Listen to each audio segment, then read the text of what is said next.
YouTube video, and I'm doing it about this new Bersa pistol I just got. It's the BP9CC. It's their first polymer pistol. It's my first polymer pistol. I've never really been a fan of polymer pistols, but I did buy this specifically for concealed carry, and you really kind of can't beat the weight of a polymer for concealed carry, and I like the size of it. I've never owned a Bersa before. I hear good things, I hear some not so good things, but mostly good. So far, just got home from the range. Actually just picked this up from my local gun shop today. It was 360 bucks plus tax. I live in Washington, so it was 10%. I shot 100 rounds through it earlier, and no failures whatsoever. I'm pretty rusty. I haven't shot for a while, so I had a really bad tendency to pull down, but and I was shooting mostly down and to the left a little bit. If you're Bersa, for some reason, I've heard that right-handed shooters tend to shoot Bersas down and to the left, but I think that was just on me being rusty and not knowing how to handle a polymer pistol as well as I could. I'm not really used to it. I mostly shot precision, target pistols, Smith & Wesson Model 41. I've owned a Ruger GP100 6-inch barrel. I'm a target shooter. I don't do anything else. I just target shoot. It's the first gun I've ever bought for concealed carry, and I don't really like polymer guns normally. I never wanted to buy one until I actually decided to get a gun for concealed carry, and made a lot of sense for that. But I'm not used to shooting one, but I'd like to get good at it. I think it's kind of challenging compared to what I normally shoot. The trigger sucks compared to what I've normally shot. Target pistols, the trigger is way better. I've heard people say the trigger on this thing's great and whatnot. It might be good compared to other polymer guns, concealed carry, striker fired, whatever guns. That's not what I'm normally or used to. It's not what I'm experienced with. So,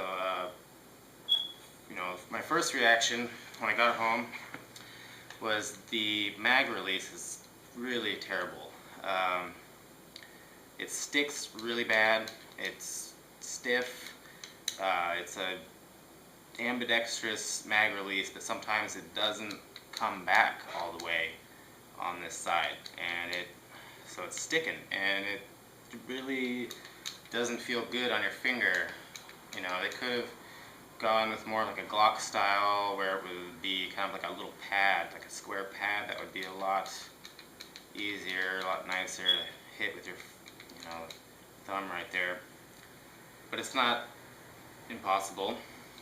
But that's my first disappointment about this pistol, is the mag really sucks. So be warned. I've heard some people got one that was really stiff and they traded it back or sent it back, and they gave them one that was fine. It wasn't so stiff, so maybe the quality control is not so great. Which that's a red flag for me, honestly. Any manufacturer, I've heard Bersa makes good stuff. At first glance it looks pretty good. Upon a little closer inspection, you start to see just very slight imperfections in the slide. I notice mine sits just a little cockeyed. I don't know if that's typical with these polymer, auto-loading pistols. Like I said, that's not what I'm experienced with. I like revolvers and 22 target pistols and bolt-action rifles and stuff like that. But that's because I'm a target shooter. Anyway, the mags are expensive, but they are good quality from what it appears.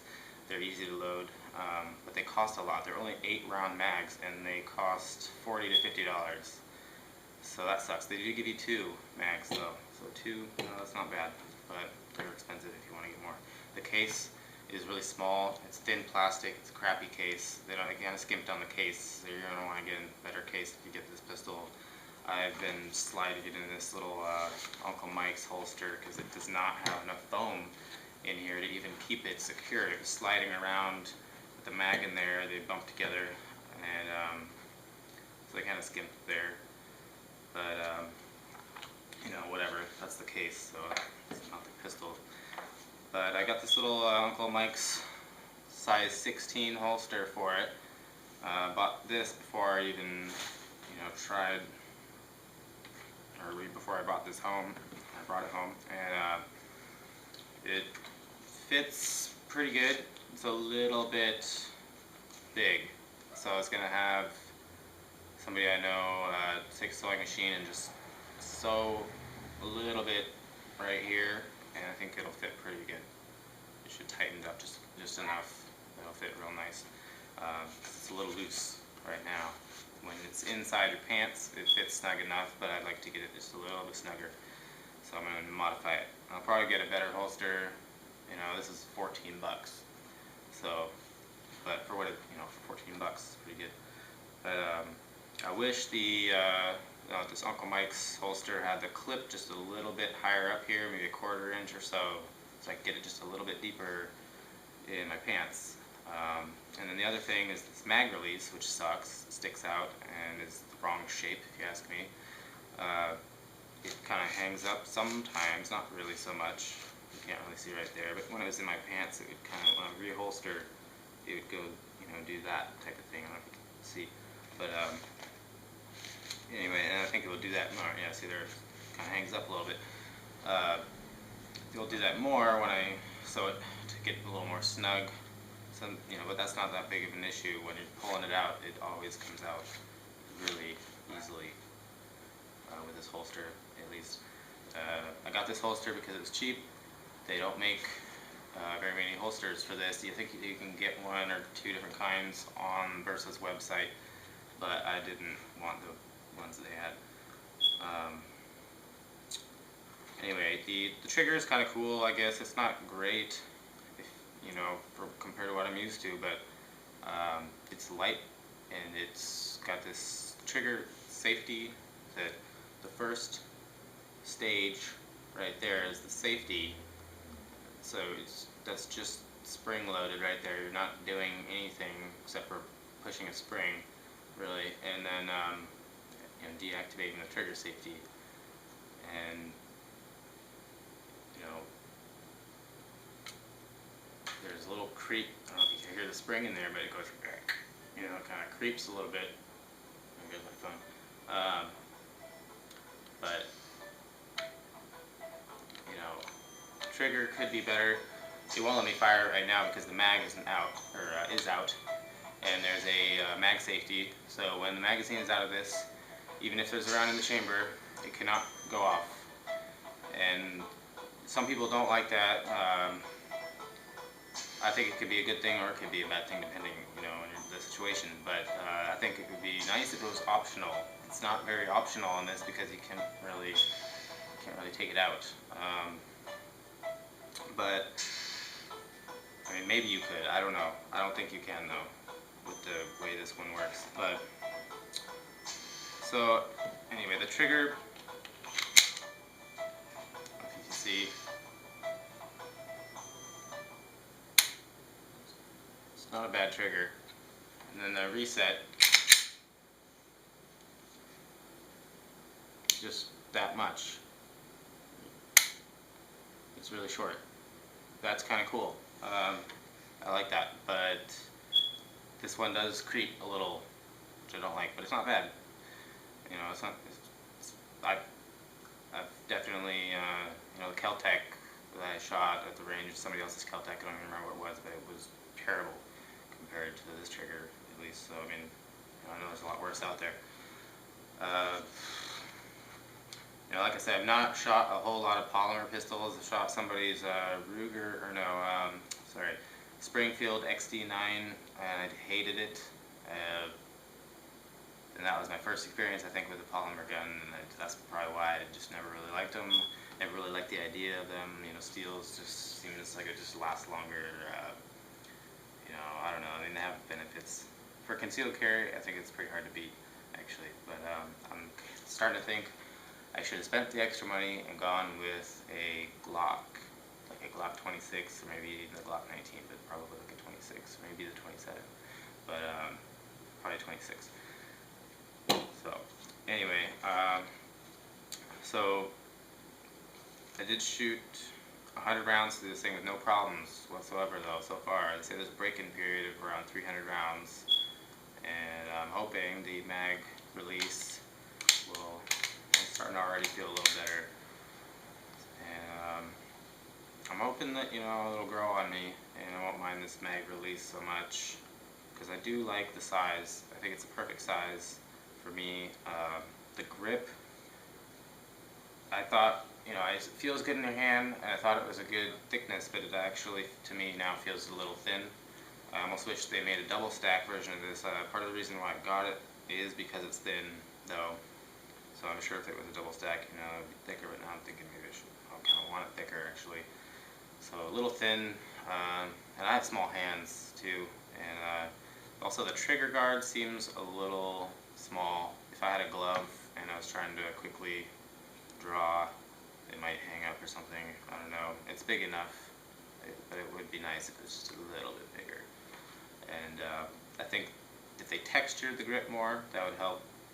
As it is, it feels like it should have, you know, I mean, it needs something, some more texture to grip, a rubber, you know, grip around here, or the like skateboard tape type grips.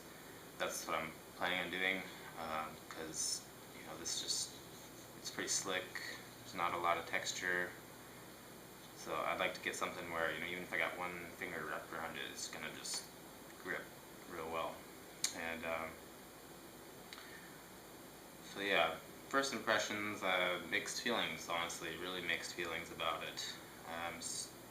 I looked at getting a CZ 75P-01, and it's a different price point. This, you know, is a little less than $400. That's like about $600. I like CZ stuff though, you know, but it's about half pound heavier than this, and you know, the mags are just expensive, I think, and you know, that's what I was thinking. Maybe go with the Glock, because parts are everywhere. Everybody's got a Glock, you know. Find parts all over the place. I really like the magazine interchangeability between the models of the same caliber and a Glock. You can put any of the magazines for any 9mm Glock magazine in a Glock 26. So I was thinking maybe I'd get a Glock 26 instead of this, but I still want to shoot it some more. Let's see. So anyway, yeah, the trigger guard a little too small. Slight imperfections in the slide. I would, you know, it would be really cool if they could somehow make this with full length slide rails, and you know, kind of like a CZ75. It's got, that would make it more accurate, I think, and it would just, you know, I think make it more, just a better design.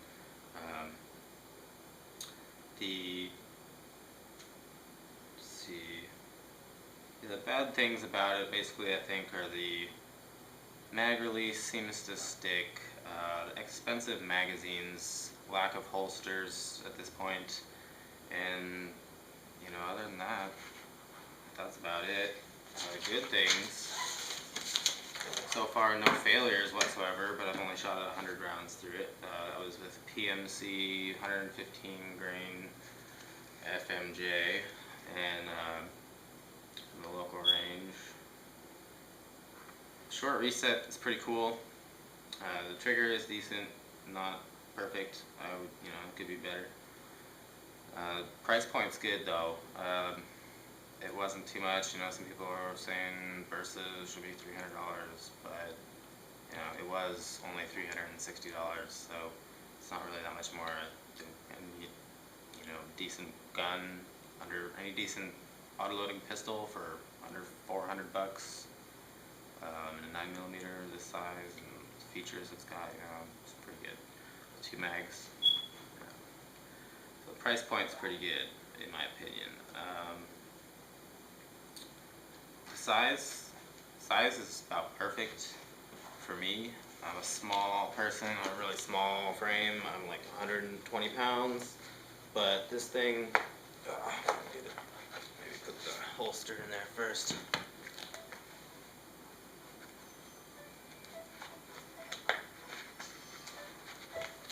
Now this thing just fits